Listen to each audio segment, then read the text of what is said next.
Agora, a descalculia, ela tem sim alguma associação com o transtorno de dislexia, mas a descalculia, ela trata-se de um fenômeno que acomete habilidades matemáticas. A criança com descalculia, ela pode apresentar dificuldades com números, ela não saber qual que é a diferença do menor, do maior, dificuldade em compreender o sentido de arredondar números, ela inverte números na escrita de valores, como muitos algarismos, dificuldade de reconhecer padrões numéricos e estimar resultados, entre outros. Dificuldades em compreensões de questões escritas, dificuldade em compreender a questão que lhe pede, confunde símbolos das questões, entra em pânico, chuta, tem um branco quando está sob pressão, problemas de memória de curto prazo, dificuldade para se lembrar dos números com os quais estar trabalhando no processo de instrução de sequência numérica. Dificuldade com representações gráficas, dificuldades em compreender e lidar com gráficos, escalas, linhas, pontos. Pode haver a descalculia, chamada de descalculia verbal, dificuldade de nomear quantidades, números, termos, símbolos e as relações. Tem a descalculia léxica, dificuldade na leitura dos símbolos matemáticos. Descalculia gráfica, dificuldade para escrever símbolos matemáticos. Descalculia ideognóstica, dificuldade com operações mentais. A descalculia operacional, dificuldade para executar operações e cálculos. Descalculia praquitognóstica, dificuldade para enumerar e comparar matematicamente. As dicas para lidar com o atendimento com o aluno com descalculia: instruções breves, claras, observar o vocabulário usado, observar os contrastes nas figuras, não apresentar muitos exemplos de uma única só vez, fazer o uso de folhas coloridas ao utilizar materiais impressos, não colocar muitas atividades na mesma folha impressa, usar cores e desenhos para ajudar os processamentos da memória de curto e longo prazo, fazer uso de canções para ajudar a memorizar regras, entre outros. Algumas pessoas com descalculia têm dificuldade em contar através dos números cardinais ordinais.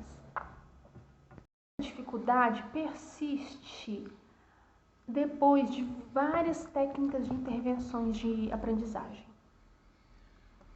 A descalculia é um problema causado por má formação neurológica, que se manifesta como uma dificuldade na aprendizagem de números.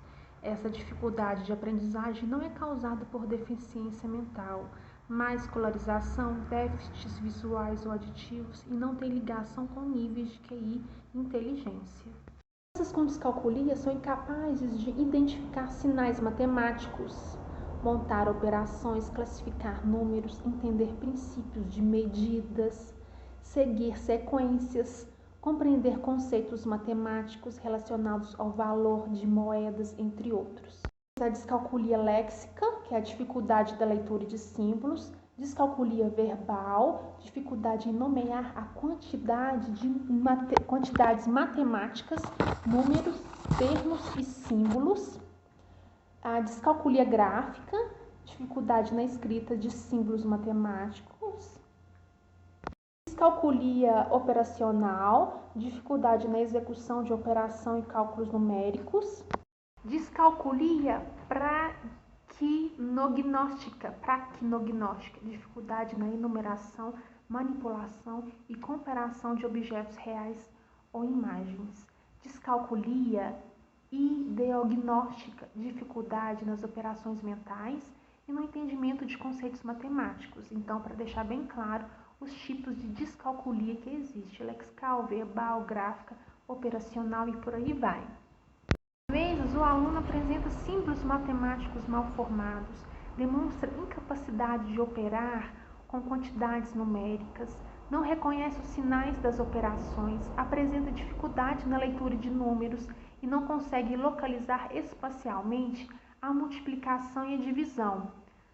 casos de transtornos não seja reconhecida a tempo, pode comprometer o desenvolvimento escolar da criança que, com medo de enfrentar novas experiências de aprendizagens, adota comportamentos inadequados, tornando-se agressivas, apáticas ou desinteressada. Agora nós vamos falar um pouquinho sobre o TDAH, transtorno de déficit de atenção e hiperatividade, que é um distúrbio do neurodesenvolvimento e mais comum na infância. O TDAH, ele ocorre mais em meninos do que em meninas. O TDAH não é restrito à infância, existe em adultos. Constitui um transtorno neuropsiquiátrico não diagnosticado. Os sintomas de TDAH se modificam de acordo com a maturidade, quando vai crescendo. As crianças apresentam hiperatividade motora, agressividade, baixa tolerância à frustração, impulsividade.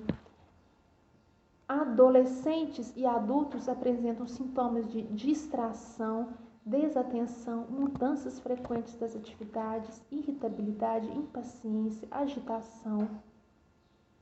50% das crianças com TDAH continuam a apresentar no quadro da vida adulta. O diagnóstico do TDAH é essencialmente clínico, igual da dislexia, né?